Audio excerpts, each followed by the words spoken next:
السلام علیکم مطیع اللہ جان M J T V. آج ایم جے ٹی وی کے لیے بڑے اعزاز کی بات ہے کہ آج ہم وزیر اعظم ہاؤس میں موجود ہیں اور ہم بھی بڑے مختصر وقت کے لیے وزیر اعظم ہاؤس میں ہیں، اور آج جو ہمارے خاص مہمان ہیں وہ بھی مختصر وقت کے لیے ایک آئینی ذمہ داری سنبھالنے کے لیے وزیر اعظم ہاؤس میں تقریباً 6 ماہ سے زائد کا عرصہ انہوں نے گزارا ہے۔ میری مراد ہے نگران وزیر اعظم قابل احترام جناب انوار اللہ کاکڑ صاحب۔ اور انوار اللہ کاکڑ صاحب بہت شکریہ ایم جے ٹی وی کو آپ نے وقت دیا ہے۔ کاکڑ صاحب سب سے پہلے تو یہ بتائیں آپ کو کیسا لگ رہا ہے؟ کہ کافی عرصہ آپ نے گزارا اور آئی تھنک کہ آپ پہلے وزیر اعظم ہیں جنہوں نے اپنی آئینی مدت نہ صرف پوری کی ہے بلکہ اس سے زیادہ وقت گزارا ہے، تو کیسا لگ رہا ہے آپ کو یہ 6 مہینے سے زائد کا عرصہ بطور نگران وزیر اعظم؟ آپ کیسا فیل کر رہے ہیں؟ بہت شکریہ مہدی۔ میں ایک پہلو اطمینان کا ہے کیونکہ جس وقت ہم آئے تھے تو بہت سیریس چیلنجز گورننس کے حوالے سے پرٹیکولرلی نظر آ رہے تھے، اور لوگوں کو بھی ایک بے چینی سی تھی، ایک سینس آف انسٹیبلٹی تھی۔ وہ اب جو ہی ہمارا یہ دورانیہ الحمدللہ کنکلوڈ ہونے جا رہا ہے، وہ کنورٹ ہو گیا ریلیٹیولی ایک اسٹیبل اکنامک انڈیکیٹرز کے حوالے سے۔ آئی ایم ایف کے ساتھ ہماری نیگوسیشنز کنکلوڈ ہوئی ہیں۔ فیوچر یہ امید رکھی جا رہی ہے کہ پاکستان میں جو اکنامک ریوائول ہے وہ آگے بڑھے گا۔ پارلیمان کا وجود آ گیا ہے، اس وجود کے تحت ایک نئی حکومت 2-3 دن کے اندر اندر انشاءاللہ قائم ہو جائے گی، اور جو الیکٹڈ مینڈیٹ ہے لوگوں کا وہ مل گیا ہے، اور اب چلائیں گے حکومت ہم۔ وی وش دیم آل دا بیسٹ۔ چلیں، سو فار سو گڈ۔ ویسے آپ نے یہ جو آفر تھی یہ قبول کیوں کی؟ کس نے آپ کو یہ آفر کی تھی، اور تھوڑا سا وہ ریکارڈ کے لیے کیسے پروسیس کیسے ہوا؟ مجھے میاں شہباز صاحب کی طرف سے کمیونیکیٹ ہوا تھا، اور انہوں نے کہا تھا کہ جی ہم اس کے لیے آپ کو کنسیڈر کریں گے، تو کنسنٹ چاہ رہے تھے کہ میں دوں۔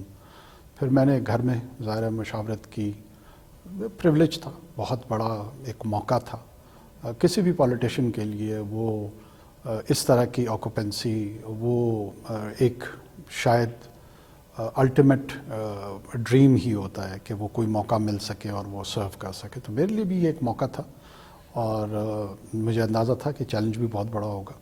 ایک تو پالیٹیشین کی ڈریم ہوتی ہے کہ وہ اپنی پارٹی کی طرف سے الیکشن لڑے اور لوگوں کے ووٹ لے کے منتخب ہو، اور پھر اس کی پارٹی اس کو پرائم منسٹر بنائے، تو کوئی فرق محسوس کرتے ہیں آپ ایک منتخب وزیر اعظم میں اور نگران وزیر اعظم؟ یقیناً اس میں کوئی شک نہیں ہے۔ دیکھیں، آپ تھرو بیلٹ اگر آپ الیکٹڈ پرائم منسٹر ہوتے ہیں، اس میں آپ کا جو لیول آف کانفیڈنس ہوتا ہے، اس میں جو مینڈیٹ کی بنیاد پہ آپ نے اپنی کمپین کے دوران اپنے مینیفیسٹو کے ذریعے جو پرومس کیا ہوتا ہے وہ پیمانہ ہوتا ہے، اور اس کے تحت میرے خیال میں آپ کو جانچا جاتا ہے اور جانچا جانا چاہیے۔ لیکن یہ جو موقع کیئر ٹیکر کے صورت میں ہے، یہ بھی کانسٹیٹیوشن ہی پرووائڈ کر رہی ہے، تو یہ ایک الٹرنیٹ اپرچونٹی ہوتی ہے۔ یہ ڈیمونسٹریٹ کرنے کا آپ کو موقع مل جاتا ہے کہ اگر مینڈیٹ ملے کبھی تو آپ پرفارم کر سکتے ہیں، تو یہ ایکولی میں سمجھتا ہوں کہ کم رسک کے ساتھ آپ کو ایک بڑا موقع مل جاتا ہے۔ تو آپ کے خیال میں آپ نے اپنی آئینی ذمہ داری بھرپور انداز سے نبھائی ہے، اور بائی دا وے آپ کی آئینی ذمہ داری تھی کیا اور کس حد تک آپ نے اس کو نبھایا ہے؟ دیکھیں، 2 پہلو تھے۔ ایک تھا to assist the election process, electoral process کو اسسٹ کرنے کے حوالے سے الیکشن کمیشن آف پاکستان کا کانسٹیٹیوشنلی لیڈ رول ہوتا ہے۔ ساتھ میں نے آپ کو عرض کیا کہ جس طرح کے گورننس کے اس وقت سیریس کرائسس اور چیلنجز تھے، ہمیں دونوں کا سامنا تھا، اور ایک اندازہ یہ تھا کہ یہ 3 ماہ سے زاہد کی حکومت ہوگی، کیونکہ اس وقت آپ کو یاد ہوگا کہ ڈیلیمیٹیشن کے حوالے سے کانسٹیٹیوشنز کا ایک کانسٹیٹیوشنل ریکوائرمنٹ تھی، وہ ہونی تھی۔ اس سے بڑی کانسپریسی تھیوریز بھی جنم لے رہی تھی کہ شاید ایک بہت ہی لمبے عرصے کے لیے کیئر ٹیکر آ رہی ہے، جو کہ قطعاً درست نہیں تھا۔ لیکن یہ بھی ضرور تھا کہ with in the stipulated time of 90 days possible نہیں تھا ریئلسٹکلی الیکشنز کا ہونا۔ وہ پھر انٹروین ہوا، سپریم کورٹ نے اس کو کنکلوڈ کیا، اور 8 فروری کی تاریخ آئی۔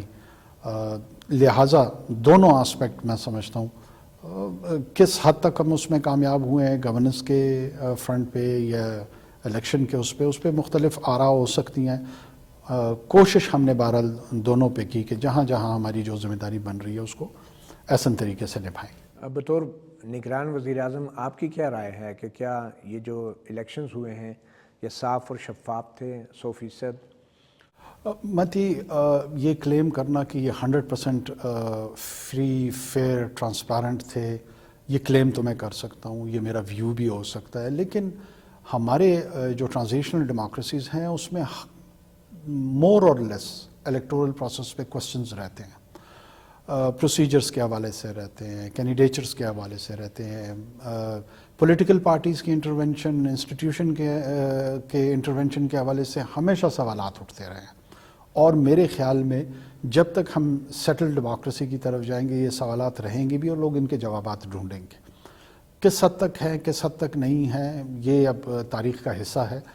کوشش بہرحال ہم نے کی تھی کہ جس حد تک ممکن ہو سکیں لوگوں کو لیول پلینگ فیلڈ دے سکیں، لوگ اپنا جو بیلٹ کو استعمال کرنے کا حق ہے کہ رائے دہی ہے اس کا استعمال کر سکیں، اس کے نتیجے میں اپنے اپنے نمائندگان چن سکیں.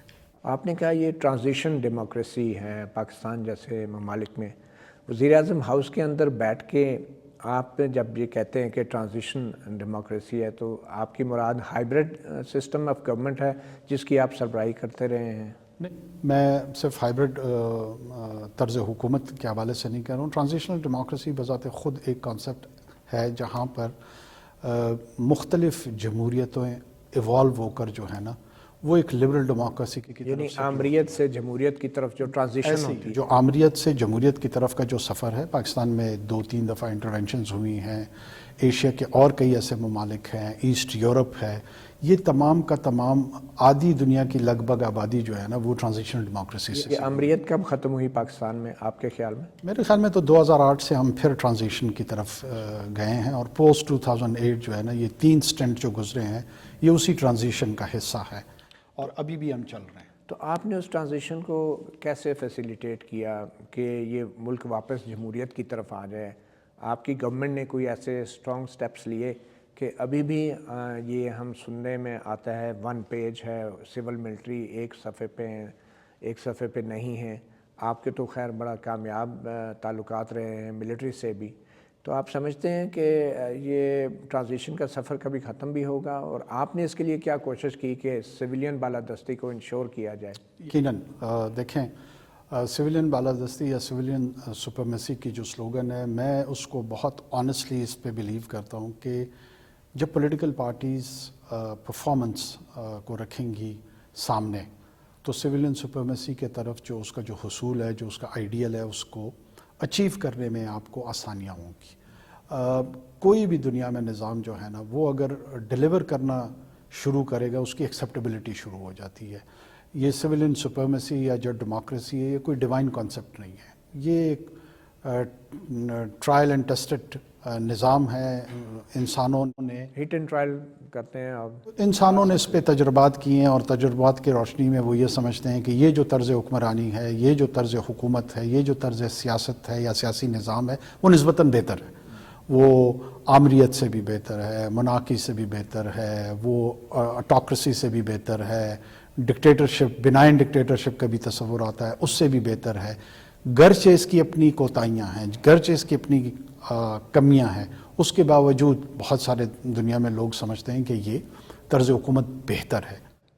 اور آپ کیا سمجھتے ہیں سر؟ دیکھیں اگر ایون لبرل ڈیموکریسیز کو بھی آپ پیمانے کے طور پہ لے لیں ان پہ بھی سوالات اٹھ رہے ہیں اس وقت مغربی دنیا میں، خصوصی طور پہ نارتھ امریکہ میں وہ اپنی ڈیموکریسی کے فلاز کو بڑے ہیلدی انداز میں ڈسکس کرتے ہیں کہ کہاں کہاں ڈیموکریسی جو ہے نا ان کو فیل کر رہی ہے. یہ بات آپ کی بڑی اچھی آپ نے بات کی ہے کہ ڈیموکریسیز میں بھی فلاز ہوتے ہیں، مگر پاکستان کے اندر اس وقت ایک کانسٹیٹیوشن ہے اور آپ ایک حلف اٹھاتے ہیں اپنے کانسٹیٹیوشن کے مطابق اپنے فرائض سر انجام دینے کا. تو کیا آپ نے اور آپ سے پہلے جو سیاسی قائدین تھے انہوں نے اپنے حلف کے مطابق، آئین کے مطابق اپنے فرائض سر انجام دیے؟ کیونکہ ہم تو یہ سنتے آ رہے ہیں، بلکہ حال ہی میں خواجہ آصف نے انکشاف کیا ہے کہ جنرل باجوہ اور جنرل فیض جو ہیں انہیں میسوں میں بلا کے ان کو بریفنگ دیتے تھے اور پھر وہ قانون پاس کرواتے تھے. تو کیا خواجہ آصف صاحب کہ یہ بات کوئی آپ کے لیے کوئی انکشاف تو نہیں ہوگا؟ آپ کے ساتھ آپ کو بھی میس میں کبھی بلا کے بریفنگ دی گئی، یا نگران وزیر اعظم کی تعیناتی یا وزراء کی تعیناتی سے پہلے جو ہے آپ لوگوں کو کوئی انٹرویوز بھی ہوئے؟ نہیں، میرا نہ کوئی انٹرویو ہوا ہے، میں ریکارڈ کو درست کرتے ہوئے چلوں. اور جہاں تک بریفنگز کا تعلق ہے، نیشنل سیکیورٹی کے حوالے سے ماضی میں بھی اس طرح کی بریفنگز ہوئی ہیں. میں خود نیشنل سیکیورٹی کمیٹی کا ممبر تھا پارلیمانی لیڈر کے حیثیت سے، اور اس کے علاوہ سیاستدانوں کو بھی؟ نیشنل سیکیورٹی کمیٹی میں تمام پارلیمانی لیڈرز ہوتے تھے. یہ تو میس میں جانے کے بجائے یہ پارلیمنٹ میں کیوں نہیں ہوتی یہ چیز؟ اور وزیر اعظم ہاؤس ہے، پارلیمنٹ ہے، تو یہ میسز والی بات درست ہے؟ ویسے میں میس میں خود نہیں گیا ہوں، ادر دین ہاں مجھے نیشنل سیکیورٹی کمیٹی کی میٹنگ یاد ہے جس میں ہم نے پارلیمنٹ میں، اس میں بلاول صاحب بھی موجود تھے، اس میں شاہد خاقان صاحب بھی تھے، پارلیمانی لیڈروں کے علاوہ جو اہم پولیٹیکل لیڈرز تھے ان کو بھی اس میں اسپیشل انوائٹی کے طور پہ وہ آئے تھے. کہ آپ وزیر اعظم بننے سے پہلے باپ پارٹی کا بھی حصہ رہے ہیں. پارلیمان میں جنرل باجوہ صاحب تھے، موجودہ ڈی جی آئی تھے، اور اس وقت کے جو کور کمانڈر تھے پشاور کے وہ اس میں شامل تھے. اور یہ ٹیررزم ریلیٹڈ بریفنگ تھی، اور جو طالبان کے ساتھ نیگوسیشن کی بات اس وقت ہو رہی تھی. یہ ایک بڑی لمبی بریفنگ ہمیں کئی گھنٹوں پہ محیط تھی. اسی سے جڑی ہماری ایک تاریخ ہے، اور وہ کوئی زیادہ پرانی بھی نہیں ہے.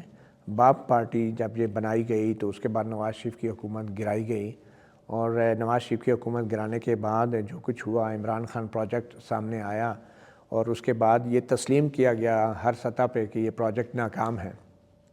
اس پروجیکٹ کو شروع کرنے میں باپ پارٹی کا اور آپ کا بھی بڑا کردار تھا بطور ایک سرکردہ رکن کے باپ پارٹی کے. تو آپ سمجھتے ہیں کہ باپ پارٹی بھی ایک پروجیکٹ تھا، عمران خان بھی ایک پروجیکٹ تھا، اور یہ دونوں پروجیکٹ ناکام ہوئے ہیں، اور آپ کو کوئی تھوڑا سے ندامت ہے بطور باپ پارٹی کے ایک رہنما کے کہ یہ سب کچھ کیا اور آج پاکستان اس حال میں ہے؟ اچھا، میں تھوڑی سی اس کی وضاحت کر دوں کہ باپ پارٹی جو ہے نا، ہمارے سینٹ میں الیکٹ ہونے کے بعد تجویز ہوئی تھی، اور اس میں بہت سارے لائک مائنڈڈ لوگ جو ہیں وہ اکٹھے ہوئے تھے، انہوں نے بنائی تھی. وہ کوئی نواز شریف صاحب کی حکومت گرانے کے لیے نہیں بنی تھی. لیکن خالد مقصد صاحب نے تو ایک خالد مقصد صاحب سے آپ خود ان کی وہ وضاحت کر اعتراف سکتے ہیں. کیا تھا کہ کس نے بنوائی تھی، اور انہوں نے کہا تھا کہ کوئی بھارتی فوج نے تو نہیں بنوائی نا، اپنی ہی فوج. خالد مقصد صاحب اپنی وضاحت خود کر سکتے ہیں. میں جہاں تک ہمارا کردار ہے، بلوچستان میں بہت سارے لوگ جو آج بھی یہ سمجھتے ہیں کہ وفاق کی جو جماعتیں تھیں وہ ہمیں اس طرح اہمیت نہیں دیتی تھیں، لہٰذا ہمیں جو وفاق کی سیاست کرنا چاہتے ہیں ان کو اکٹھے ہو کے بلوچستان پہ اپنا ایک پلیٹ فارم تو بنایا. یہ ایک جینوئن پارٹی تھی، پروجیکٹ نہیں تھا. جینوئن تو اس میں وفاقی حکومت کو گرانا ضروری تھا، نواز شریف کی حکومت ہم نے نہیں گرائی. ہم اسٹیبلائز کی، شاہد خاقان عباسی آ گئے، اور پھر وہ اس وقت باپ پارٹی کا وجود ہی نہیں تھا. باپ پارٹی جو ہے وہ مارچ 2018 میں ہم نے الیکشن لڑا سینٹ کا، اور یہ اپریل اور مئی جو 2018 ہے اس میں رجسٹر ہوئی اور بنی. لیکن یہ سٹارٹ بلوچستان سے ہی ہوا نا سارا سیاسی عمل جو ہے. میں عرض کر رہا ہوں آپ کو کہ جو باپ پارٹی کا وجود تھا اس وقت تو حکومت شاہد صاحب کی جو تھی وہ کنکلوڈ ہو چکی تھی، اور الیکٹورل پروسیس میں ہم الیکشن کے دورانیے میں کوئی 2 مہینے یا 2.5 مہینے پہلے. تو اس وقت باپ پارٹی کی کیا صورتحال ہے نظریاتی طور پہ؟ وہ پارٹی جن مقاصد کے لیے بنائی گئی تھی وہ مقاصد پورے نہیں ہوئے. وہ پورے نہیں ہوئے. مثلا 1-2 کیا مقاصد تھے جو پورے نہیں ہوئے؟ میں سمجھتا ہوں کہ بہت اچھا پلیٹ فارم تھا اگر ہم اس کو جینوئنلی. اس کا بڑا مقصد کیا تھا؟ اس کا بڑا مقصد یہی تھا کہ ہم بلوچستان میں جس انسرجنسی کا ہمیں سامنا ہے اس میں 2 رسپانسز تھے. ایک تھا گورننس کا کہ وہ ہم بہتر کر سکیں، اور اس کے لیے ظاہر ہے ہم یہ سمجھتے تھے کہ کچھ ایسے انڈیویجولز جو اس میں اچھا کردار ادا کر سکتے ہیں ان کو ہمیں آگے لانا چاہیے. ساتھ ساتھ میں جو کاؤنٹر نیریٹو جنریٹ کرنا تھا انسرجنٹس کے خلاف، دونوں میں ہم ناکام ہوئے، یا جس حد تک کامیابی حاصل کرنی چاہیے تھی وہ ہم نہیں کر پائے. تو آپ نے اصولی بنیادوں پہ باپ پارٹی سے استعفیٰ دے دیا پھر؟ اصولی بنیاد پہ نہیں، لیکن میں یہ سمجھتا ہوں کہ جس مقاصد کے لیے ہم نے اس پلیٹ فارم کو تشکیل دیا تھا وہ اپنے اس فکر سے بالکل دور ہٹ گئی تھی، اور وہ چند افراد تو آپ نے استعفیٰ دے دیا؟ چند افراد کے دیکھیں، استعفیٰ دینے سے پہلے ہی میں بالکل ڈی ایکٹیویٹ ہو چکا تھا جب جام کمال صاحب کے خلاف نو کانفیڈنس موشن آیا بلوچستان صوبے میں، اور عبدالقدوس بزون صاحب وہاں پر ان کو لیکن استعفیٰ دینے کی وجہ یہ اصولوں کی نہیں تھی. اس کے بعد میں باپ پارٹی کی تمام ایکٹیویٹی سے دور ہٹ گیا تھا. یہ اور پھر آپ نگران وزیر اعظم کے عہدے کے لیے آ گئے. کوئی لگ بھگ سال سوا سال میری ان کی جو مین سٹریم پولیٹیکل پوزیشنز تھی، صوبائی وزارت اعلیٰ میں تھی یا مرکز میں جو عہدیداران تھے، بہت واضح انداز میں ہم ان سے بہت سیاسی طور پہ دور تھے. اور اب آپ دوبارہ باپ پارٹی میں کبھی نہیں جائیں گے؟ میں یہ نہیں کہہ سکتا ہوں کہ میں بالکل نہیں جاؤں گا یا جاؤں گا. Once I retire from this position تو میں دیکھوں گا کہ میرے لیے کیا پولیٹیکل آپشنز ہیں اور اس کے مطابق. آپ یہ تسلیم کرتے ہیں کہ عمران خان ایک پروجیکٹ تھا؟ دیکھیں، میں عمران خان کو ایز اے پروجیکٹ نہیں دیکھتا ہوں، میں عمران خان کو ایز اے فینومینا دیکھتا ہوں. عمران خان ایک فینومینا تھا، ہے اور شاید آگے بھی رہے.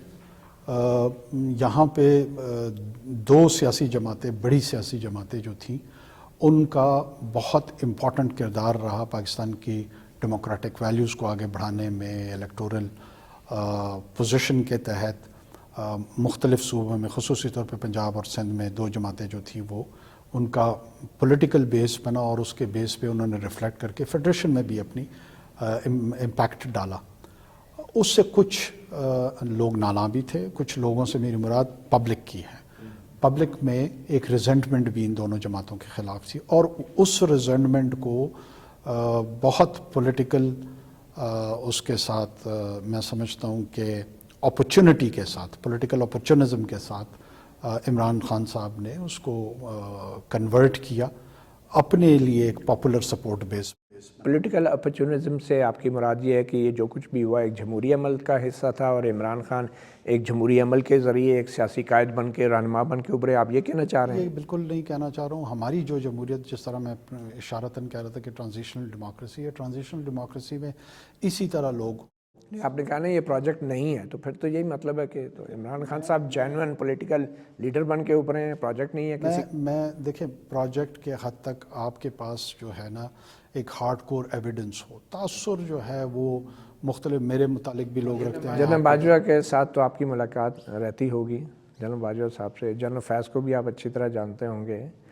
تو بظاہر تو بہت سارے جو شواہد ابھی تک سامنے آ رہے ہیں، اور جنرل باجوہ کے حوالے سے بھی جو انہوں نے گفتگو کی یا انٹرویوز کی ہے، تو اس سے یہ ثابت ابھی تک نہیں ہو رہا کہ عمران خان پروجیکٹ نہیں. دیکھیے، اس سے پہلے بھی مختلف جو لوگ ہیں ان کے حوالے سے یہ الزامات لگتے رہے ہیں. مطلب جنرل باجوہ، جنرل فیض کے متعلق جو بھی باتیں وہ سب الزامات ہیں. میں چونکہ میں اس پروسیس میں کسی ایسی میٹنگ کا حصہ نہیں تھا کہ جہاں پہ مجھے جنرل باجوہ صاحب نے یا جنرل فیض صاحب نے یا کسی اور جنرل صاحب نے یہ بلا کے کہا کہ جی ہم ایک عمران خان پروجیکٹ لانچ کرنے والے ہیں، آپ کی کیا رائے ہے اور اس میں آپ میں یہ کردار ہوگا. میرے ساتھ کبھی اس طرح نہیں ہوا کہ میں آج تاریخ کو درست کرنے کے لیے اس کی وضاحت کروں. تو تاثر ہے، میڈیا میں بھی تاثر. تو آپ کے خیال میں جو نواز شریف کے خلاف پاناما کے کیسز بنے، سپریم کورٹ میں کیسز بنے، وہ جینوئن کرپشن کے کیسز تھے، اور ان کو جو سزا ہوئی وہ آئین اور قانون کے مطابق تھی؟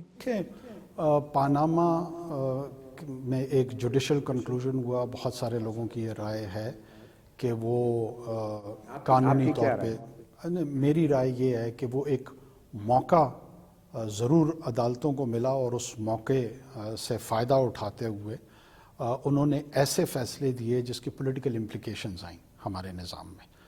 وہ فیصلے آئین و قانون کے مطابق تھے یا نہیں؟ دیکھیں، قانون کا استعمال ہمیشہ ہوتا ہے، اور قانونی نقطہ نگاہ سے ہی چند فیصلے کیے جاتے ہیں، جو کہ بعض اوقات پولیٹیکلی کسی کے حق میں ہوتے ہیں اور بعض اوقات پولیٹیکلی وہ کسی کی مخالف. آپ کے خیال میں ججز کی کیا دشمنی تھی میاں صاحب سے یا نواز شریف؟ میرے خیال میں یہ تو ججز ہی بہتر بتا سکیں گے کہ ان کی دشمنی تھی نہیں تھی. کیا اس کے پیچھے جنرل فیض کی 2 سال کی محنت نہیں تھی، جس کا ذکر جسٹس صدیقی بھی کرتے ہیں ہائی کورٹ کے؟ دیکھیں متی صاحب، میں پھر آپ کو یہ کہہ رہا ہوں کہ میں اس پروسیس کا ایز اے پارٹیسپنٹ حصہ نہیں رہا ہوں، تو مجھے کیسے علم ہو سکتا ہے کہ جنرل صدیقی صاحب، شوکت صدیقی صاحب یا جنرل فیض صاحب کے بیچ میں کیا کمیونیکیشن. جو خواجہ آصف صاحب بات کر رہے ہیں، اب تو سارے کھل کے بتا رہے ہیں جو کچھ ہوتا رہا ہے. آپ فی الحال تیار نہیں ہیں؟ نہیں، میں تیار نہیں، میں اس کا حصہ نہیں تھا. اگر میں اس کا حصہ ہوتا، ایز اے پارٹیسپنٹ ہوتا، یا کسی ایک فریق کے ساتھ اس مشاورت میں یا اس عمل میں عمل کار ہوتا، تو یقیناً میں آپ کو بتا دیتا کہ یہ بات درست ہے یا نہیں ہے درست. میں بھی اس کا اسی طرح آبزرونٹ تھا جس طرح آپ آبزرونٹ ہے باہر سے، میں بھی تماشبین کے طور. خیر آپ تو اب پرائم منسٹر ہیں اور اب میں پرائم منسٹر ہوں, اس وقت تو میں نہیں تھا. باپ پارٹی کے بڑے رہنما رہے ہیں. باپ پارٹی کا میں بڑا رہنما نہیں ہوں, لیکن میں اس کا بھی حصہ رہا ہوں. اس کے حوالے سے میں بالکل وضاحت دے سکتا ہوں. کیونکہ آپ ینگ جنریشن سے, بچوں سے بہت زیادہ انٹریکٹ کرتے ہیں, اینڈ رائٹفلی سو, کہ آپ مستقبل کو اپنے بتانا چاہتے ہیں کہ تاریخ کیا ہے, حقائق کیا ہے. اگر کوئی کالج کا بچہ یا یونیورسٹی کا بچہ آپ سے یہ پوچھتا کہ پچھلے 10 سال کے دوران اس ملک کے سیاسی نظام کو عدم استحکام کا شکار کس نے کیا, تو آپ کس کی بات کرتے ہیں؟ اور میرے خیال میں اپنا اپنا حصہ ہم سب نے ڈالا ہے. مثلاً میڈیا نے ڈالا ہے, مثلاً پولیٹیشنز نے ڈالا ہے, مثلاً جو نان الیکٹڈ انسٹیٹیوشنز ہیں انہوں نے ڈالا ہے. یو مین فوج نے؟ میں صرف فوج کی بات نہیں کر رہا, نان الیکٹڈ انسٹیٹیوشنز میں بیوروکریسی بھی آتی ہے, سول بیوروکریسی بھی آتی ہے. سب سے زیادہ حصہ کس کا ہے؟ میرے خیال میں پولیٹیشن کا ہے. اچھا, کون سے پولیٹیشین, کوئی نام؟ انوار الحق کاکڑ. اچھا, وہ تو آپ مان ہی نہیں رہے اپنا حصہ. آپ کہتے ہیں میں نے تو کبھی حصہ ہی نہیں لیا کسی ایسی ان چیزوں میں جس کے متعلق آپ سوال اٹھا رہے ہیں اس میں میرا حصہ نہیں ہے. تو بچوں کو آپ یہ بتائیں گے دیکھیے بچوں کو مستقبل کو کہ پچھلے 10 سال میں جو ہوا اس کا ذمہ دار انوار الحق کاکڑ ہے, تو پھر انوار الحق کاکڑ نے وزارت عظمیٰ کا عہدہ کیوں قبول کیا اتنا بڑا جرم کرنے کے بعد, اتنا بڑا حصہ میرا ڈالنے کے بھی بعد؟ اس میں حصہ ہے. میرا اس میں کیا حصہ ہے اور کس قدر حصہ ہے, آپ یہ سوال کرتے تو شاید زیادہ میرے لیے بہتر ہوتا. میں آپ کو یہی عرض کر رہا ہوں کہ ایز اے کلاس آپ انڈیویجولز میں انٹرسٹڈ ہیں, میں کلاس میں انٹرسٹڈ ہوں. میرا یہ ویو ہے کہ پولیٹیشنز کو چونکہ یہ مینڈیٹ کے تحت رسپانسبلٹی ان کی ہوتی ہے کہ انہوں نے ہائی بار مورالٹی کا رکھنا ہوتا ہے, تو کہیں پر اگر میں استعمال ہو رہا ہوں, کوئی فوج کو ووٹ نہیں دیتا, کوئی سول بیوروکریٹ کو ووٹ نہیں دیتا, کوئی ایف بی آر کے چیئرمین کو ووٹ نہیں دیتا, ووٹ پڑتا ہے ہمیں. تو لہٰذا ذمہ داری بھی سب سے زیادہ ہماری ہوتی ہے. تو آپ یہ کہہ رہے ہیں کہ نواز شریف, شہباز شریف, آصف زرداری, بلاول بھٹو, مریم نواز یا عمران خان, ان کی مورالٹی کا اگر لیول بہتر ہوتا تو شاید یہ حالات؟ میں اس پہ میری کنسیڈرڈ اوپینین ہے کہ اگر پولیٹیشین جنونلی اپنے پولیٹیکل ویلیوز کے ساتھ, اپنے اکنامک ایجنڈاز کے ساتھ, اپنی پولیٹیکل آئیڈیلزم کے ساتھ جتنا کمیٹڈ ہوں گے, اتنا ہی سوسائٹی میں اور پولیٹیکل سسٹم کے اندر جو ڈیلیوری ہے وہ بہتر ہوگی. چلیں, ایز اے پولیٹیشین آپ وزارت عظمیٰ کا جو عہدہ چھوڑ کے جا رہے ہیں, وہ عہدہ کیا اس کا وقت اور اختیار بڑا ہے, یا آپ کے بعد اس کا وقت اور اختیار کم ہوا ہے جس پہ آپ شہباز شریف آئیں گے؟ وقت اور اختیار اس کا اتنا ہی تھا جو ماضی میں تھا, اور میرے خیال میں شاید مستقبل میں بھی اتنا ہی رہے گا. یہ نہ بڑھ رہا ہے نہ گھٹ رہا ہے. یہ اس لیے نہیں بڑھ رہا یا نہیں گھٹ رہا کہ یہ اپنے پرزم کے اندر رہتے ہوئے کام کر رہے ہیں. ہم نے بھی اپنے پرزم کے اندر رہتے ہوئے کام کیا, اور مجھے امید ہے کہ جو مستقبل کے وزیر اعظم ہوں گے وہ بھی اسی آربٹ میں رہتے ہوئے کام کریں گے. چلیں, اب ہم کوئکلی آپ کی کیئر ٹیکر گورنمنٹ کی جو پالیسیز رہی ہیں, سب سے پہلے تو میں آپ سے یہ جاننا چاہوں گا کہ میڈیا کے حوالے سے ہم نے دیکھا کہ بڑی ہی غیر معمولی قسم کے میڈیا کے اوپر ایکشنز بھی ہوئے, آپ کے دور میں بھی ہوئے. ابھی ریسنٹلی ایف آئی اے کی طرف سے ڈزنز آف نوٹسز جاری ہوئے, پھر سپریم کورٹ میں بھی معاملہ آیا. تو یہ میڈیا کے اوپر جو کارروائی ہو رہی ہے, آبویسلی ایف آئی اے کی طرف سے کارروائی ہو رہی ہے, تو یہ آپ کی مرضی, آپ کی منشا یا آپ کی اجازت سے ہو رہی ہے یا کوئی اور کرتا رہا؟ دیکھیں, میڈیا پہ اگر ایف آئی اے کے حوالے سے کوئی نوٹس جا رہا ہے تو نوٹس جانا جو ہے نا ایک قانونی عمل ہے, اور اس کا جواب دینا بھی ایک قانونی عمل ہے. اگر اس کے تحت کسی کو انکوائر کیا جاتا ہے, انویسٹیگیٹ کیا جاتا ہے, یا ایون ایونچولی اریسٹ کیا جاتا ہے, یہ سب کچھ قانون کے دائرے میں رہتے ہوئے ہو رہا ہے. یہ قانون کے جو ادارے ہیں, یہ باہر کے ممالک میں بھی, دوسرے ممالک میں بھی اگر کوئی سبجیکٹ ٹو لا کسی چیز کی وائلیشن ہوتی ہے تو وہ بھی اس پہ لافل ایکشنز لیتے ہیں. جو عمران ریاض خان اچانک غائب ہو گئے اور کئی مہینوں تک وہ غائب رہے, لاپتہ رہے, وہ بھی قانون کے مطابق تھا؟ وہ کس قانون کے تحت کون سی جگہ پہ رکھے گئے تھے؟ مجھے عمران ریاض صاحب کی اسپیسیفک لوکیشنز کا نہیں پتہ کہ وہ کہاں رہے تھے یا کہاں نہیں رہے تھے. ابھی تک پبلکلی انہوں نے کوئی ایسی اسٹیٹمنٹ نہیں دی جس سے میں اس نتیجے پہ پہنچ سکوں کہ وہ یہ عرصہ انہوں نے کہاں گزارا. آپ نے ان سے رابطہ کیا؟ نہیں, میرا رابطہ ان کے ساتھ پہلے تھا, اب نہیں ہے. آپ کے وزیر داخلہ نے کیا ہوگا, کیونکہ obviously is a big figure, big name, vlog ہیں, لیکن وہ غائب ہو گئے اچانک کئی مہینے سے اور کچھ پتہ نہیں تھا, اور پھر جب واپس آئے تو ان کی آپ نے کنڈیشن بھی دیکھی ہوگی. کچھ معلوم کیا؟ میں یہی آپ کو عرض کر رہا ہوں کہ ایسی کوئی کمپلین ان کی یا ان کی فیملی کی جانب سے نہیں آئی ہے کہ انہوں نے کوئی کسی اتھارٹیز کے اگینسٹ کمپلین کیا ہو جس کو انکوائر کر سکیں ہم کہ جی کسی نے قانون کے برخلاف کوئی کارروائی کی ہے. وہ کچھ عرصے کے لیے منظر عام سے غائب ہوئے تھے. کیوں ہوئے تھے؟ ظاہر ایک چارج پولیٹیکل انوائرمنٹ تھا. میرے علم میں نہیں ہے کہ وہ منظر عام سے جب غائب تھے وہ وقت انہوں نے کہاں گزارا. آپ نے کوشش بھی نہیں کی اوبیسلی جاننے کی؟ ایک اسپیسیفکلی تو نہیں، میں نے کوشش نہیں کی چونکہ وہ شکر الحمدللہ بخیر و عافیت اپنے گھر پہنچ چکے تھے اور وہ اپنی نارمل زندگی گزار رہے تھے. میں نے اس وقت ظاہر ہے بہت سارے اور بھی ایشوز تھے، اس طرف توجہ نہیں گئی. ارشد شریف صاحب کو تو جانتے ہو کیا؟ میرے اللہ تعالیٰ مغفرت کرے، میں بہت اچھی دوستی تھی ان کے ساتھ.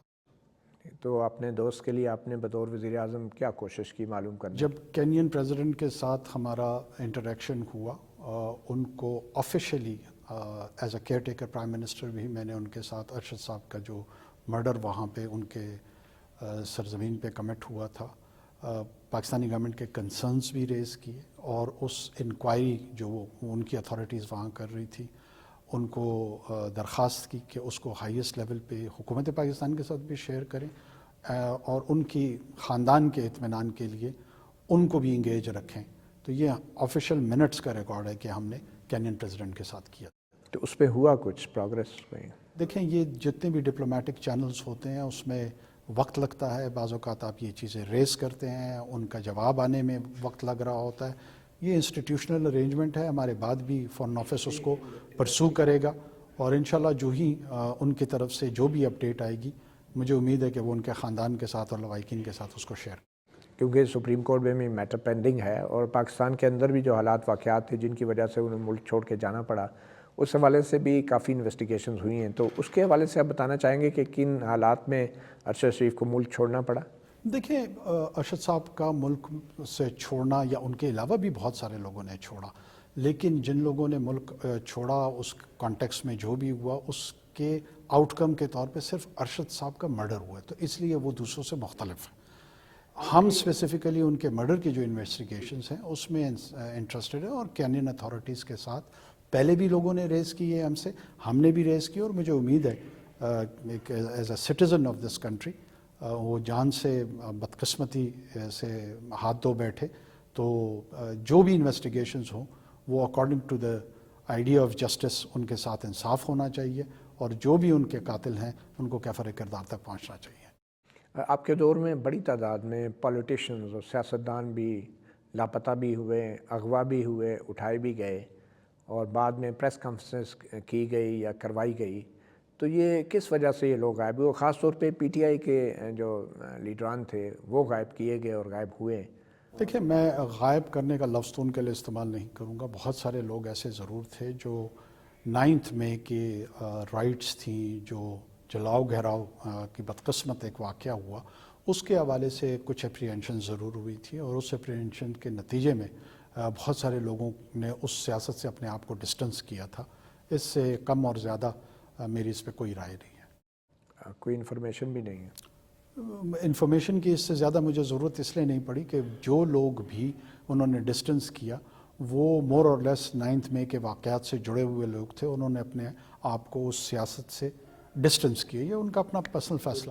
جب انہوں نے سیاست سے اپنے آپ کو ڈسٹنس کیا تو 9 مئی کے جو الزامات تھے وہ دھل گئے؟ قطعاً نہیں دھلے. میں نے صرف یہ کہا کہ اس کے ساتھ انہوں نے ان کو اپنے آپ کو ڈسٹنس کیا. آپ پریس کانفرنس کے حوالے سے کہہ رہے ہیں پارٹی وفاداری بھی تبدیل ہوئی نا بہت سے لوگ. یہ ان کا اپنا پولیٹیکل فیصلہ ہے، بہت سارے لوگوں نے نہیں کیا، وہ آج تک اسی سیاسی جماعت کے ساتھ جڑے ہوئے ہیں.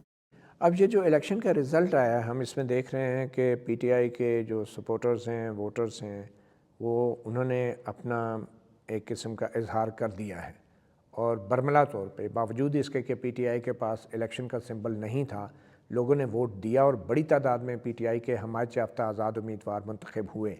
تو آپ سمجھتے ہیں کہ اس نتیجے کا کوئی تعلق ہے 9 مئی کے اس سرکار کے بیانیے سے جو کہ بنایا گیا تھا؟ اس بیانیے سے تو میرے خیال میں تعلق کوئی چاہے جوڑنا چاہے یا اس کو سمجھنا چاہے تو یہ رائے تو ہو سکتی ہے، لیکن یہ ایک سامپل ہمارے پاس ڈیٹا آئے کہ لیٹ سپوز 80 لاکھ افراد، 1 کروڑ افراد، 1 کروڑ 10 لاکھ افراد جتنوں نے ان حمایت یافتہ امیدواروں کے حق پہ اپنا کرائے دہی استعمال کیا ہے، ان سے یہ پوچھا جائے کہ آپ نے کس بنیاد پہ ان کو ووٹ دیا. ہو سکتا ہے کہ بہت سارے لوگ آپ کو کہیں کہ ہم عمران خان صاحب کے کرزمہ کی وجہ سے ہم نے دیا ہے، کوئی کہیں گے ان کی فلنتھراپی کی وجہ سے دیا ہے، کوئی ہو سکتا ہے 9 مئی کے واقعات کا حوالہ دے. رائے، پولیٹیکل رائے ایک جیسی یا ایک واقعے سے جوڑنا جو ہے نا، میرا نہیں خیال کہ یہ کوئی آبجیکٹیو ایویڈنس ہمارے پاس موجود ہے اور ہم اس بنیاد پہ یہ بات کر سکتے ہیں. خیبر پختونخوا کا جو انتخاب کا نتیجہ آیا ہے اس میں بھی آپ کو کوئی شک ہے کہ ابھی بھی کسی ریسرچ کی ضرورت ہے کہ 9 مئی کے بیانیے کو بقول مولانا فضل الرحمان صاحب، اگر یہ انتخابات بقول آپ کے صاف شفاف ہے تو دفن ہو گیا 9 مئی کا بیانیہ؟ مولانا صاحب کی رائے ہے اور اس رائے سے اتفاق بھی کیا جا سکتا ہے، اختلاف بھی کیا جا سکتا ہے. میں اس سے اختلاف رکھتا ہوں. میرا نہیں خیال کہ اس کا پورے کا پورا جو ہے نا وہ آپ 9 مئی کے بیانیے کو دفن ہونے سے جوڑ سکیں. باقی سیاست میں آپ کو پتہ ہے کہ آپ بہت سارے مقاصد ہوتے ہیں، بہت ساری وجوہات ہوتی ہیں جب کوئی بھی آرگومنٹ آپ جنریٹ کرتے ہیں. مولانا صاحب کا اپنی وجوہات ہوں گی سیاسی. اچھا، کوئکلی آپ کی جب گورنمنٹ آئی تھی تو تھوڑا سا ہم اکنامک سائڈ پہ چلے جاتے ہیں، تو ایک اسپیشل جو فیسیلیٹیشن کونسل تھی انویسٹمنٹ کے لیے SIFC، اس کے حوالے سے بڑے اعلانات کیے گئے کہ اتنے بلین ڈالرز کی انویسٹمنٹ آ رہی ہے. تو اس کے اوپر آپ اب جب یہ عہدہ چھوڑ کے جا رہے ہیں اور 6 مہینے کا آپ کو وقت ملا، تو کیا پروگرس ہے اور کہاں تک معاملات پہنچے ہیں؟ متی صاحب دیکھیں، اس SIFC کے پلیٹ فارم سے اسپیسیفکلی 2 ممالک کے ساتھ ہمارے اراؤنڈ 30-35 بلین ڈالرز کے انویسٹمنٹ، 10 بلین ڈالر کے قریب اگریمنٹ ہوئے ہیں کویت کے ساتھ. اس میں مختلف پروجیکٹس ہیں جو SIFC سے اور کیبنٹ سے اپرووڈ ہیں. ٹائم لائن تو اب ظاہر سے یہ امپلیمنٹیشن فیز میں آئیں گے. اگریمنٹس ہو گئی ہیں، اب وہ اگریمنٹس جو ہے نا وہ ٹینجیبل پروجیکٹس میں کنورٹ ہوں گے. ظاہر اب تو نیکسٹ حکومت ہی اس کو آگے لے کے چلے گی. اور یونائٹڈ ایمریٹس کے ساتھ اراؤنڈ 25 بلین ڈالرز کے جو ہے نا بینکیبل پروجیکٹس کے انہوں نے MOUs ہمارے ساتھ سائن کیے ہیں. سعودی عربیہ، قطر، وہ بھی تیار ہیں. مجھے لگتا ہے کہ وہ الیکٹڈ حکومت کا انتظار کر رہے ہیں کہ جو ہی وہ آتی ہے. اور SIFC کے پلیٹ فارم سے کچھ سجیشنز اور کچھ پروپوزلز وہاں پہ بھی گئی ہیں. مجھے امید ہے کہ وہاں سے بھی ایک سائزبل انویسٹمنٹ جو ہے نا وہ انشاءاللہ ضرور آئے گی.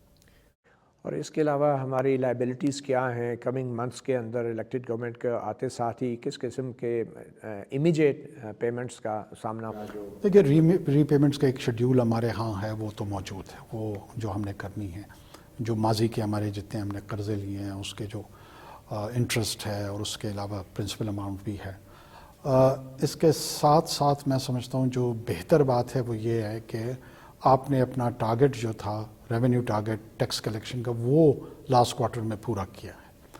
جو ریفارمز FPR کی ہوئی ہیں انشاءاللہ مجھے امید ہے کہ وہ آگے اسی انداز میں اگر چلیں تو جو ٹارگٹس اچیو کرنے ہیں اور ٹیکس ٹو GDP ریشو جو ہے وہ 8.5 سے بڑھا کے آنے والے سالوں میں اگر ہم 12%، 13% اور ایونچولی ہمارا 20 اور 21% کا ٹارگٹ ہے 5 to 6 ایئرز میں، اگر اس ڈائریکشن میں ہم جاتے رہیں تو انشاءاللہ مجھے پورا یقین ہے کہ ہم پاکستان کو ایک اکنامک ریوائول اس میں فیز سے میں سامنے لے کے آئیں گے.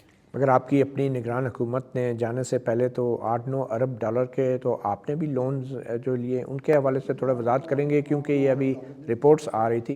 نہیں وہ فگرز نہیں، ایسا قطع نہیں ہے. وہ فگرز ہم شیئر کریں گے اور میرے خیال میں سب سے کم قرضہ جو ہے وہ اسی دوران میں لیا گیا ہے. وہ رول اوورز تھے جو آلریڈی ہم لے چکے تھے، انہی کو رول اوور کیا تھا. وہ ہم ایک وائٹ پیپر پبلش کریں گے اور پبلک کے ساتھ شیئر کریں گے. وائٹ پیپر اپنی گورنمنٹ کے حوالے سے آپ بتائیں گے جو جتنے بھی مختلف ڈپارٹمنٹس کے کام ہوئے ہیں وہ ہم پبلش کریں گے اور وہ اوپن ڈومین میں ہوگا، وہ انفارمیشن کو سب چیک کر سکتے ہیں. تو یہ پرائیویٹائزیشن کے حوالے سے بھی ہم بہت سن رہے تھے کہ نگران حکومت کے لیے خصوصی قانون سازی بھی کی گئی کہ انہوں نے پرائیویٹائزیشن کرنی ہے، بڑے فیصلے لینے ہیں. کچھ بھی نہیں ہوا، نہ PIA کے حوالے سے کوئی پیش رفت، نہ اسٹیل ملز کے حوالے سے کوئی پیش رفت. تو کیا نگران حکومت نے اس PIA کے حوالے سے بہت زیادہ پروگرس ہے اور فائنینشیل ایڈوائزرز اس کے جو ہیں وہ اپوائنٹ ہو چکے ہیں. جو روزویلٹ ہوٹل ہے ان کے جے وی کا ایک پروپوزل ہے, وہ میکانزم اس کا اگری ہو چکا ہے. ایسا نہیں ہے کہ ہم جوائنٹ وینچر کر چکے ہیں, لیکن میکانزم کس میکانزم کے تحت کرنا ہے وہ میکانزم کی اپروول کیبنٹ نے دے دی ہے, اور بہت ایڈوانسڈ سٹیج پہ ہے پی آئی کی پرائیویٹائزیشن کا جو مرحلہ ہے. امید کرتے ہیں کہ کیبنٹ اپروول کے بعد اب جو نئی کابینہ آئے گی وہ اس کو انشاءاللہ لے کے آگے چلے گی, اور یہ اب انسٹیٹیوشنل ارینجمنٹ ہو گئی ہے, اور مجھے کافی یقین ہے کہ یہ چیزیں آگے بڑھیں گی, اب اس کا ریورسل نہیں ہوگا. اسٹیل مل جو ہے وہ ہم نے آگے کی حکومت, کیونکہ اتنا وقت نہیں تھا کہ آپ ان تمام چیزوں کو, یہ بڑا محنت طلب کام ہے, یہ اتنا سادہ کام نہیں ہے کہ ہم اس کو ایڈورٹائز کر دیں اور کہہ دیں کہ جناب ہم اس کو پرائیویٹائز کرنا چاہتے ہیں, کون کون خریدنا چاہ رہے ہیں. اس میں ڈیو ڈیلیجنس کرنی پڑتی ہے, تمام اس کی جو لائبلٹیز ہوتی ہیں ان کو ڈٹرمن کرنا پڑتا ہے, جو ایسٹ ہوتا ہے اس کی ویلیویشن کرنی پڑتی ہے. تو یہ محنت طلب کام ہے, وقت اس میں لگتا ہے. جو اسٹیٹ اونڈ اینٹیٹیز باقی بھی ہیں, ڈسکوز ہیں, میکانزم ہم نے ان کے ڈیزائن کر دیے ہیں. امید ہے کہ آنے والی حکومت انشاءاللہ وہ بھی کر دے گی.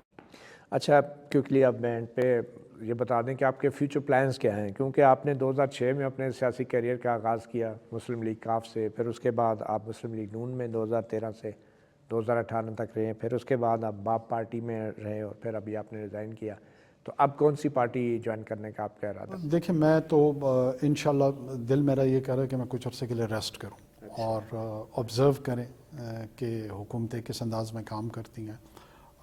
اس کے بعد مشاورت انشاءاللہ دوستوں سے کریں گے جو ہمارے بلوچستان سے خصوصی طور پہ تعلق رکھنے والے دوست ہیں, اور اپنا جو پولیٹیکل فیوچر ہے اس کے متعلق فیصلہ انہی کے ساتھ مل جل کے کروں گا. اچھا, بس یہ کوئکلی آپ نے بلوچستان کا ذکر کیا, تو as care taker prime minister آپ نے بلوچستان کے لیے کیا کیا؟ میری ایک ہی خواہش تھی, اور انشاءاللہ العزیز مجھے امید ہے کہ اس کو میں آگے بھی پرسو کروں گا. ہمارا جو سب سے بڑا مسئلہ ہے وہ کراچی سے چمن تک کی شاہراہ ہے, اور اس شاہراہ کے لیے ڈیول کیریج وے ایک دیرینہ خواب ہے. ہمارے ہاں ٹیررزم سے زیادہ جو ہے نا اس شاہراہ کے ایکسیڈنٹس میں لوگوں کی جانیں گئی ہیں, اور اس پہ ایک فارن فنڈنگ, اس ملک کا میں نام نہیں لوں گا, آلموسٹ ہم نے سیکیور کرا لی ہے, اور وہ فنڈنگ جو کہ ظاہر ہے اربوں روپے کی ہے, انشاءاللہ وہ جب ہوگا یہ بلوچستان کے لوگوں کے لیے شاید ایک بہت بڑا تحفہ ہوگا. ٹھیک. اچھا, بلوچستان سے ریلیٹڈ ایک آپ کو پتہ ہے یہاں پہ ایک بلوچستان سولیڈیریٹی کونسل کا ایک لانگ مارچ بھی آیا تھا لاپتہ افراد کے حوالے سے, آپ خود اسلام آباد ہائی کورٹ میں ابھی پیش بھی ہوئے تھے, اور آپ کا ایک بڑا اسٹرانگ موقف ہے کہ جو مسنگ پرسنس ہیں ان میں بقول آپ کے جو ہیں زیادہ تر دہشت گرد کارروائیوں میں ملوث پائے جاتے ہیں, اس لیے وہ شاید اٹھائے بھی جاتے ہیں, مارے بھی جاتے ہیں. مگر سوال یہ پیدا ہوتا ہے کہ اگر لوگوں کو اٹھایا جاتا ہے تو ان کو پھر کہیں عدالت میں پیش کیا جائے. میں سب کی بات نہیں کر رہا, کچھ لوگ ایسے ہیں جن کو اٹھایا جاتا ہے, تو ان کو عدالتوں کے سامنے کیوں نہیں پیش کیا جاتا؟ میں اس میں پھر آپ کے پروگرام کے توسط سے یہ پھر کلیریفیکیشن دیتا چلوں کہ ہم قطعاً یہ بات تسلیم کرنے کو تیار نہیں ہے کہ ریاست لوگوں کو اٹھا رہی ہے. ہم یہ سمجھتے ہیں کہ یہ بہت ایک سیریس ایلیگیشن ہے, اور ایٹ ٹائمز یہ ایلیگیشن اس لیے لگایا جاتا ہے کہ جو سمپتائزرز ہوتے ہیں ان ٹیررسٹ آؤٹ فٹس کے, وہ ریاست کے خلاف جو بیانیہ انہوں نے گھڑنا ہوتا ہے اس کا یہ ایک حصہ ہوتا ہے. تو اس کو آپ جھوٹ ثابت کرنے میں کیا مشکلات ہیں؟ آپ کو انویسٹیگیشن کیوں نہیں ہوتی؟ کوئی ایسا ثبوت آج تک آپ نے پبلک میں نہیں رکھا کہ جس سے ثابت ہو کہ یہ غلط الزام ہے؟ آپ کا جو لاپتہ افراد کا کمیشن ہے وہاں پہ justice retired Javed Iqbal supreme court کے سابق جج پچھلے 12-13 سال سے بیٹھے ہیں, لیکن لوگ ابھی بھی اٹھائے جا رہے ہیں. کیا یہ حقیقت نہیں ہے کہ لوگوں کو آج بھی اٹھایا جا رہا ہے؟ آپ نہیں مانتے اس بات کو؟ رائٹ ٹو اپریہنشن جو ہے نا وہ اسٹیٹ کا انہیرنٹ رائٹ, ڈکلیئر کریں نا. آپ میری عرض سن لیں, رائٹ ٹو اپریہنشن جو ہے وہ اسٹیٹ کا انہیرنٹ رائٹ ہے.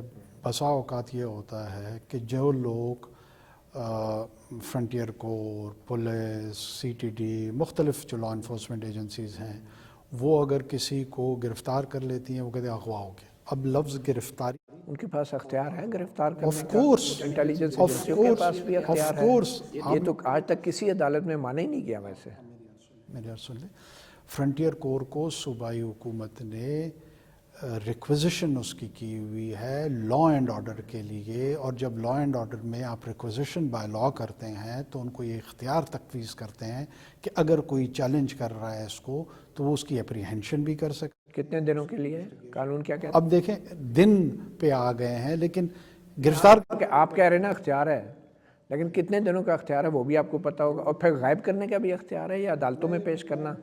آپ جب گرفتاری ہوتی ہے تو اس کو لفظ اغوا کے ساتھ جوڑ دیا جاتا ہے۔ اغوا جو ہے نا وہ نان اسٹیٹ ایکٹرز کرتے ہیں، اغوا یہ B L A B L F کے جو لوگ ہوتے ہیں وہ کرتے ہیں۔ اچھا، اگر اسٹیٹ کسی شہری کو گرفتار کر کے غائب کر لے، کتنے دنوں تک خاموش رکھا جا سکتا ہے؟ اس میں بھی آپ کے پاس میرے خیال میں لگ بھگ کچھ دن ہیں کہ آپ ان کو انویسٹیگیٹ کر کے اور کہیں پیش نہ کریں؟ پیش اس انویسٹیگیشن کے بعد آپ پیش کتنے دنوں کا کوئی؟ آف دا کف مجھے یاد نہیں ہے، میرے خیال میں 14 دن ہیں، شاید 14 دن۔ لیکن وہ تو ریمانڈ ہوتا ہے نا، جو پہلے 24 گھنٹے کے اندر پیش کرنا تو آئین میں لکھا ہے کہ کسی کو بھی۔ میں اس ایک نقطے پہ آپ کے ساتھ الجھنا نہیں چاہ رہا ہوں، لیکن میرے اپنے خیال میں ٹیررزم کے چارجز پہ آپ ان کو انویسٹیگیٹ کر سکتے ہیں شاید مور اور لیس فار 90 ڈیز۔ چلتے اچھا، یہ جو ایلیگیشن ہے ان کی انویسٹیگیشن ایسا بھی آپ کی گورنمنٹ نے کبھی نہیں کی کہ یہ لوگ لاپتہ ہو رہے ہیں؟ اور کوئی انویسٹیگیشن کی ہے کوئی کمیشن؟ اختر مینگل کمیشن ایک بنا تھا، اس کی رپورٹ بھی آپ نے پڑھی ہوگی، آپ کے دور میں ہی بنا۔ نہیں، ہم سے پہلے دور میں اس کی رپورٹ تو آپ کے پاس ہوگی؟ رپورٹ آئی تھی، لیکن وہ کانسٹیٹیوٹ جو ہے نا، وہ جو پی ڈی ایم کے 16 ماہ کی حکومت تھی اس دورانیے میں وہ کانسٹیٹیوٹ ہوا تھا۔ تو وہ اس کی رپورٹ سے آپ ایگری نہیں کرتے یا کرتے ہیں؟ وہ ایک کمیشن ہے، کمیشن کے بہت سارے میں نے آپ کو کل بھی عدالت میں کہا کہ چیف جسٹس مسکانزئی صاحب نے بھی ایک کمیشن کی رپورٹ بنائی اور اس رپورٹ کے نتیجے میں ان کا قتل ہو گیا۔ ٹھیک ہے، اب بہت سارے تو مسکنزئی صاحب کی جو رپورٹ تھی انہوں نے تو اپنی جان دے دی، لیکن اس رپورٹ پہ کتنا عمل کیا آپ؟ اس رپورٹ پہ یہ تمام ایلیگیشنز جو تھیں، جو ریاست پہ الزامات لگے تھے، انہوں نے اس میں ریاستی اداروں کی صفائی کی تھی، سب کلین چٹ انہوں نے کی تھی۔ آپ جا کے پڑھ لیں وہ رپورٹ۔ تو آپ یہ کہہ رہے ہیں ایسا یہ تمام الزامات جھوٹے ہیں اور اس کو مزید انویسٹیگیٹ کرنے کی ضرورت؟ ایسا قطعاً نہیں ہے کہ as a pattern state institution کو اور کوئی کام نہیں ہے اور لوگوں کو غائب کرتی پھر رہی ہے، ایسا نہیں ہے۔ تو کاکڑ صاحب، تھینک یو سو مچ، آپ نے مطیع اللہ جان ایم جے ٹی وی کو وقت دیا، اور ہوپفلی آپ سے آئندہ بھی وزیر اعظم ہاؤس کے باہر بھی جو ہے آپ ہمیں وقت دیتے رہیں گے۔ Thank you sir, thank you very much, thank you sir.